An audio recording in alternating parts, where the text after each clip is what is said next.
Hello. Let's get started. Shall we start? Should we do it officially? Okay, hi everyone. My name is Matt and I'm one of the team here at Moving Parts Arts 2023. And welcome to Meet the Puppeteer, a sort of informal Q&A. And today, delighted to have Marc from your new company Leeds. is The Object Project. The Object Project. So join me in welcoming Marc. We've officially begun Yeah. So we're all still beaming after your wonderful performance last night. It was mad, wasn't it? Your Pixie Mitosis, which is your new show. New show. It's very new. I'd love to ask you a little bit more about that. Do. Hopefully we'll have some questions from the folks in the audience as well. But what I really like to do is start by kind of getting your life in puppetry. Kind of, how did you start in puppetry? Right. And roughly, sort of, how have you I ended up here? where you are today? Where I am today. What a journey. Well, I think because when I finished secondary school, everyone said, "Oh, we go to art college." I went to art college, and did about a year at Winchester Fine Art. I didn't really get it, and they said, "Well, let's take a year off," and so I got a job as a postie, which I ended up doing for 7 years. But I also learned to unicycle. So unicycle, yeah. Okay. So To do the post, or well, it did happen, yeah. And I ended up in the paper and everything, and then the Royal Mail went, "You can't do it on the Royal Mail. Stop it. Can't insure you." So I didn't. But then in the middle of those 7 years being a postie, I went to Circomedia in Bristol. I did a 1 year circus course, and weirdly, it was there. I did this kind of weird juggling routine where I was like, had this kind of slug creature. "Hey guys, come on in." And I chopped it up and juggled its body parts, and people were more impressed with the fact that I brought this creature to life than the actual juggling. So my juggling was rubbish, but my puppetry seemed to be good, and I kind of went, "Oh, puppetry's a thing." And at circus school, I discovered puppetry, and then I sort of got into it, and I did a few courses. I did John Roberts' carving course, which everyone should do. If you want to learn how to make puppets, just do it. It's brilliant. And then, what happened then? Oh, stuff. Bit by bit, I sort of built up my own company. And then I ended up with a big theatre company that did puppet shows. And it got bigger and bigger and bigger and bigger, and it got massive and got really, really successful. And then I got burnt out, and I've taken 10 years off, which is a long time to take some time off. But yeah, I'm sort of getting back into it. I think what happened is I think even when I made shows for children, I think my interest was never kind of, these are children's shows. It was always about it's for the families, it's for the adults as well. And I think in a way I was probably reaching the adults more than I was the children. So my children's shows were quite anarchic. But now I think I'm focusing much more on work for adults that is childish. So because I just feel like the world is chaos. I can't pretend that everything's got a happy ending. So I'm now making work which is a lot darker. So Pixie's the first kind of, I think, the show that I really want to make, the kind of work. I mean, I'm still finding out how this works. I think the show last night was, bless you, it was rough for me, but you guys were lovely, thank you. You were the audience I could only dream of. But I'm still finding how it works. I'm a lone wolf. I like to kind of make everything myself and perform everything myself, but I'm slowly sort of finding what the world is. Part puppetry, it's part sculpture, it's a bit of everything. So yeah, it was lockdown really. Lockdown was great for me. I know it was hellish for a lot of people, but my God, it was a dream come true. It was like 2 years of just playing, messing about. Anyway, so I've gone off piece. Well, a couple of things in that. So I think the experience of burnout is common for a lot of artists, and I wondered if you had kind of any lessons from that. You know, a huge company, and then if you could speak a bit to sort of what the challenges there were. Well, it's hard when you get successful. You just keep saying yes, and when people phone you and say, "Look, well, that show you had in this theatre for 2 weeks at Christmas. Can we have it for 4 weeks? I went, yeah, absolutely. And then another theatre says, we hear you're really successful at that theatre. Can we have a show as well? So we go, okay, we'll have to make a new show. And then you suddenly find yourself running a theatre company that's got 5 shows that are going simultaneously. You're rehearsing all these casts. You're constantly making stuff, trying to come up with new ideas. And every now and again, you make a duff show, but you have to send it out because there's no money to or no time to rework it, and that's a really hard thing because artistically, I hate that. I can't just send that out. But I don't know what the answer is. I think the answer is to kind of just be in a team of lovely people that you trust and just make it work well. I don't really have an answer. But then how does that work in relation to you saying you're a lone wolf and you kind of want to do stuff yourself? So what's that relationship between... It's that constant battle. I really struggle to let go of things, and particularly after that experience, because I think I let go of too much and it's sort of a lot of bits of it sort of went sour. But I think in a way, I'm starting the object project from ground zero. And I'm sort of finding, at the moment, the thing I've sort of starting letting go of a little bit is the producing, and that's what I let go of last time, but I've got somebody I really trust who's helping me with that. But yeah, I'm finding out. The show I'm starting to work on, the next show, will have more performers in. So again, but I'll still be in it. And I'm trying to put together a nice team of lovely people. We can just nurture it and grow it rather than just kind of say we've got like a deadline to produce it. The deadlines are great sometimes, so they sort of kind of give you the fire to kind of make something, but sometimes they kind of really limit you creatively. And I think a soft deadline is good. I think with Pixie, we previewed it last year, so in a way it's not new, but it was a kind of rough, very rough preview. But the next show will be staggered. We're going to do a week of R&D, just invite people in to watch it, and but it won't be like a remotely finished show. But it's just nice to do it that way. Mm-hmm. Be kind to yourself, really, because you're incredibly vulnerable as an artist. Mm-hmm. You're really putting your soul out there. I mean, it's not just like you're making a puppet show as a way of making a living. There's partly of that, partly a lot of that, but it's also you're reaching out to people. You're putting your soul out there. And when you get knocked, it just kills, particularly when you're responsible for so much of it. Am I muttering? Is it all right? Yay, thumb up. Yeah. What about that relationship between puppetry and circus? Do you see a relationship there? Or was it finding something new that was separate from that more performative modality, maybe? I think, puppetry is a physical thing. I think so is circus. And I think it's interesting with the workshop we were doing today, I was talking about relationship with clown and puppetry. I think you can't really take the human being out of the equation with puppetry, obviously, because there's a puppeteer to make this thing come alive. And I think whenever I do any kind of workshop, I'm very much trying to make the puppeteers aware that they are the motor for this, but they're as important as the puppet. So the circus helped with that in a way. We did a lot of kind of brilliant, physical improvising stuff, a lot of kind of stuff that Bim did at, was it Gollier? I think it was Gollier, Lecoq, I can't remember. It was a great teacher, Bim. So that's kind of fed into the way I create puppetry. The circus has and the clown stuff we did. Particularly, I think, because Dick Downey's doing a lot of work on clown and puppetry, or cluppetry as he calls it, which is brilliant. But I think we're saying a puppet is a vulnerable thing that's on this table, whatever, and it's reaching out to the audience, and it's needy, and it wants to be loved, and it's in a new world. And the clown is the same sort of thing. There's a real crossover between the two. And I like exploring the same thing with the puppeteer. The puppeteer, again, has the same kind of soul as the puppet. So that puppeteer being a clown is a part of that. I'm not great with labels.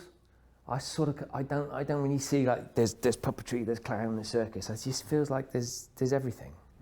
And maybe I just pick and choose from here and there, but I don't know. I don't go with the labels thing. where's the tapestry that you're working with as an artist, I guess? And it's interesting you were saying that relationship between clown and puppetry, and your identity as a puppeteer within that piece, particularly Pixie-matosis, because you are, I think we're often quite obsessed with hiding the puppeteers, and you are present in that, but you're also a part of that world. And I wondered if you could speak to who that character is for you, and how you kind of found that relationship. Well, you see, I write things about who that clown character is. A lot of clowns do. They'll kind of like set the backstory and thing. And I think I had a sort of kind of revelation moment last week when I went, okay, so the guy in the story is an observer, but he's sort of created this whole world. He's created the pixie world. So it isn't like but it looks like he's looking for pixies, but actually what he's doing is he's going out into the audience and slowly drawing them into his world that he's created. So it's this complex game of setting up a world, but he's got a little bit of distance from it, but he's created this world as a way of processing the real world, which is actually me as well. Because I'm kind of, the whole thing happened with like post-lockdown, and there was Putin, and bless him, Nicole, she'll hate me saying this, but she got breast cancer, and it just felt like everything in the world was just imploding. And it was just my way of getting some sense of control. So sort of Pixie just kind of grew out of my obsessive need to create. And but it just blossomed in a way. It just happened. It was one of those wonderful moments where it was this guy. I think I've told a few people this. I'd made a load of eyeballs for one project, and I made a flapping mechanism for Alison Doddle. And I just happened to have a few bits lying around, and just the two meshed together. And I just went, oh, this is a nice thing. And I just also made this tree I was going to make a film, and then it didn't happen. And then the two just flew together. It flew over the tree, and I just went, oh, this is it. And it just kept rolling. And some of these are pre-existing characters. They all kind of joined the play, and it just kept happening. Was that the question you asked me? I can't remember. I do keep going off on things. But so Pixie was how I deal with the world. So the guy out there is probably me, but he's a clown version of me, inviting the audience to come and share his trying to deal with the world, and also to kind of maybe in a way help them deal with the world, but also just because he needs friends. As much as I'm a lone wolf, I still need to go out there and do shows in front of people. This is a bit of a needy thing, and that's kind of a clown thing, isn't it? Anyway. Wonderful. Oh, bless you all for listening to me. Look at you all. But that depth, of thinking about the backstory and everything, it really just adds a real depth to the piece. You can see without it being explicit. I mean, I think it's still growing. I'm still finding it. There's stuff that happened last night, and I just went, oh, yes, that's what that bit's about, and that bit's meant to go wrong, because that's another way of showing. Because I keep saying this to other people as well. I feel like I'm at 54 now, and there are three things I know definite about life. That life is messy, life is complicated, and life is way too short. And when you know those things, you just do everything in your power just to kind of make life great around that. And I think that's what the struggle with Pixie is. But I think in a way, Pixie needs to fail a bit more, because it's the fail moments which are just really endearing. I think sometimes I'm too ADHD, and I kind of want everything to succeed. But yeah. Realise I'm taking advantage of my position here, asking lots of questions. So would really love to open it up to any questions on the floor about Marc's practice or anything about the show. Or you could even ask to see some of his beautiful puppets. I like the silence. Question about the spirit of the baby that came out of the tree. Yeah. It speaks in French. Yeah. What's being said? Ah. Should I tell you? And if you don't want to. I've got a translation. So Nicole's got a daughter, and her daughter's got a friend who's from Israel and speaks French and Israeli. Is that right? Is it Israeli? But she translated it for me. Bear with me. I've got a terrible memory. So, right. So basically, it's a translation of this. The children play in the garden. The leaves fall. The ants crawl. This is not the end of the story. The universe grows. The universe shrinks. Let's just hold each other tight and enjoy the ride. So basically, the spirit of the tree. The idea is that the spirit of the tree kind of blesses the audience. And in last year's version of the show, the tree disappeared off stage, but every time I did it, I could only hit the back wall. Which was a bit just, I really want that tree to go off into infinity. But we sort of gave up on that, and in the end, I just got loads of pixies on the tree, and the kind of sense that even though Blinky's died, there's a continuation of life, and there's appreciation of just being. It's a show just about being, and celebrating what you can in life, you know, because life will throw you right, throw a curveball a lot of the time. Is that helpful? Yeah. I'm assuming, because I don't speak French that well, I wanted it to be in French, because I didn't want to be too obvious about it. And I want people just to be able to pick things out a bit here and there. But as soon as you asked, I thought I'd tell you. Yeah. Any other questions? Hello.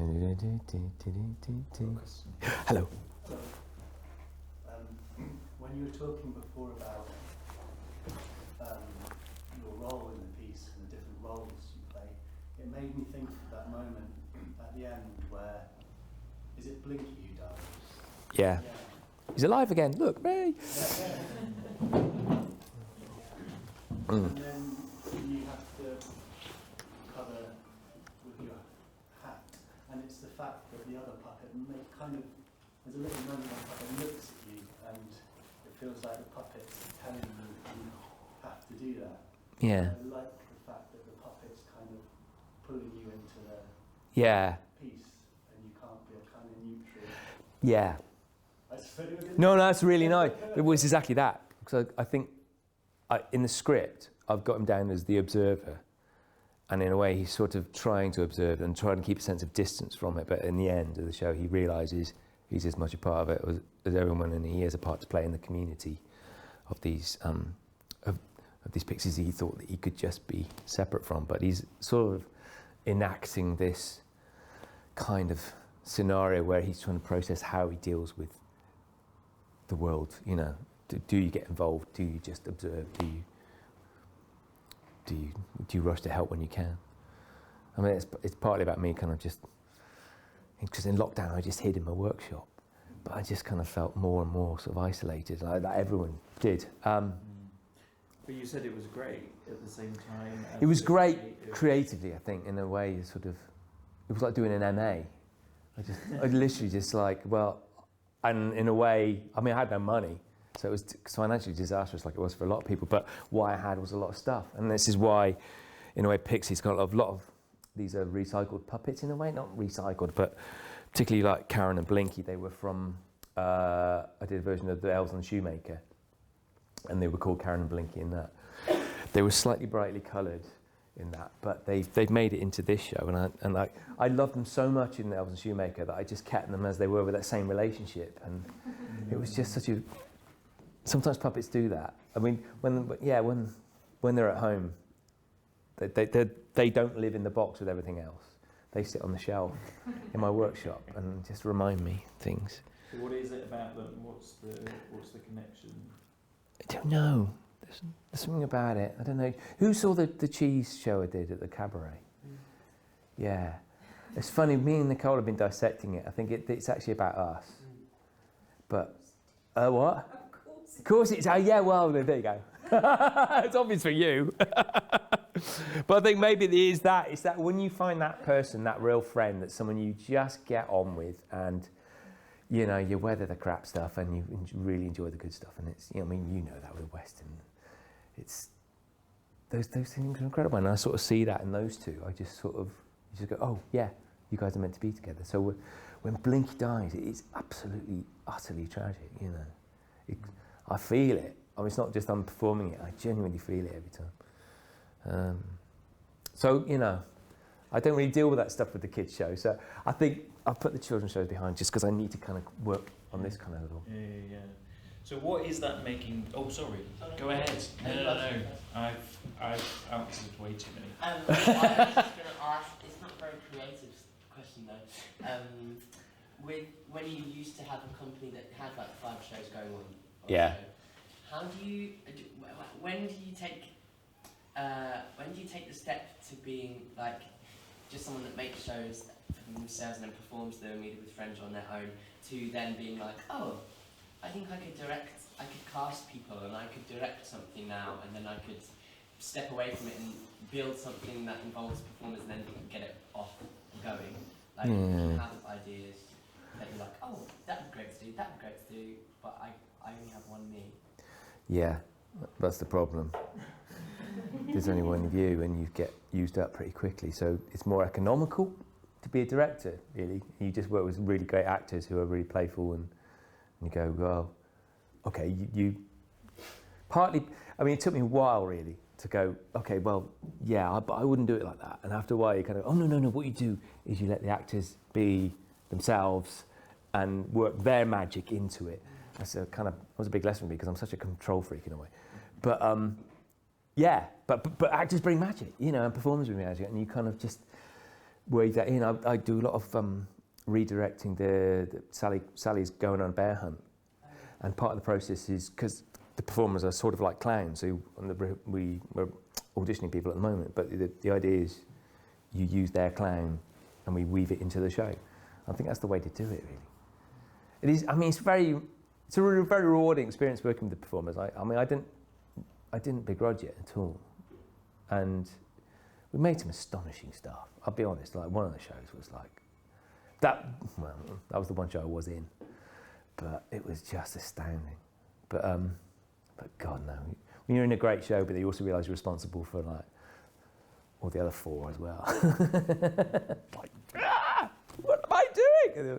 And we bought a theatre as well. What the hell were we thinking? So is there such thing as moving too quick, do you think? Is there a sort of pace that... I have no idea. I don't know. It's when success happens, you just ride it, and there's probably is a way to do it well, and I didn't do it well. But it's like a tide, isn't it? Like a tidal wave, and you just sort of just go. Every day's amazing. You get more phone calls, and the size of the checks.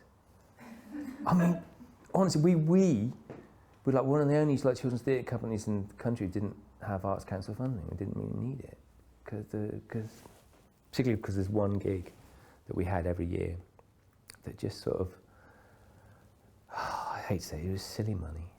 It was just silly money. But do I want that again? No. I'm happy with them. I'm happy recycled. Did you ever struggle sleeping when you were successful? No, I am an Olympic sleeper.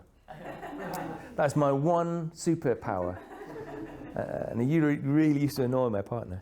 And but yeah, yeah. At least I managed to do that.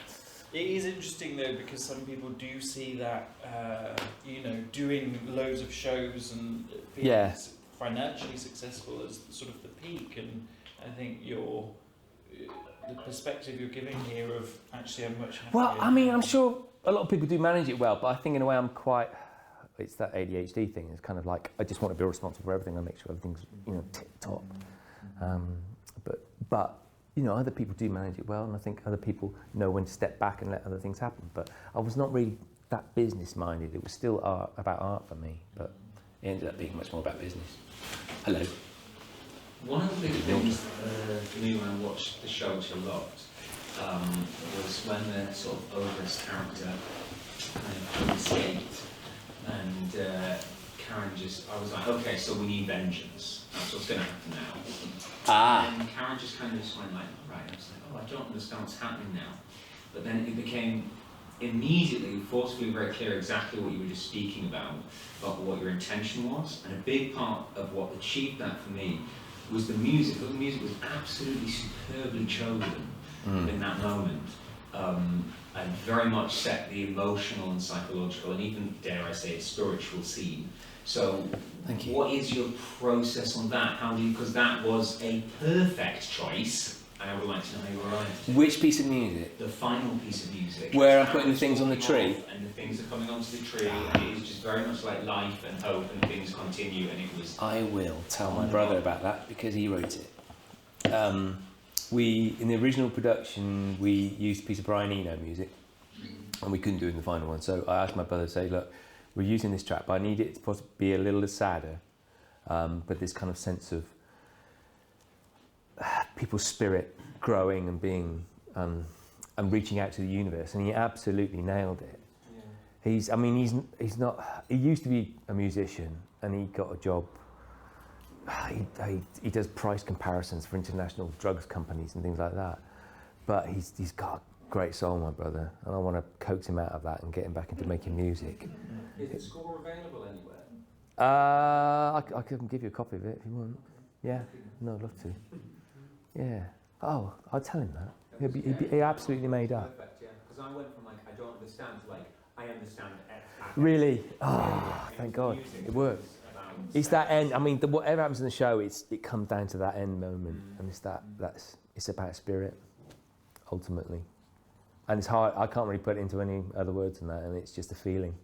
And then I knew it when I was rehearsing it. I thought, this is just about a feeling, and I can't sort of say dramaturgically why this works, because it doesn't. Because the guy gets away, and the protagonist dies.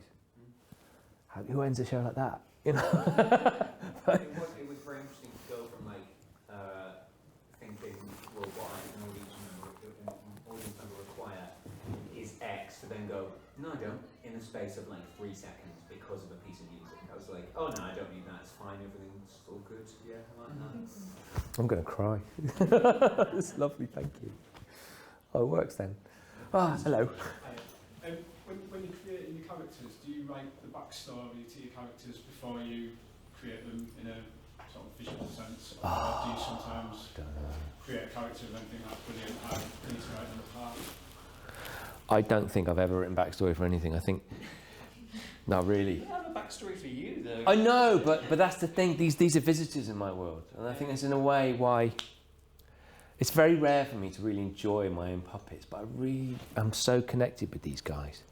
I think it's because it's a new process for me, and it's about things arriving. It's about like the gardener, the Crumpton as I call him, is just things that arrived on my workbench, and I purposely curate that now. I will leave stuff lying around because I know things will happen, and that will come next to that. He just arrived with a clothes peg and a little kind of acorn thing, and I just went, oh, that's it, and I started to kind of add other bits, and I'll blue tack them for a while. And then I'll start to kind of like cement them together with, I used a lot twine and super glue and sawdust, because it just really bonds things really quick. It's a hellish smell. Careful everyone.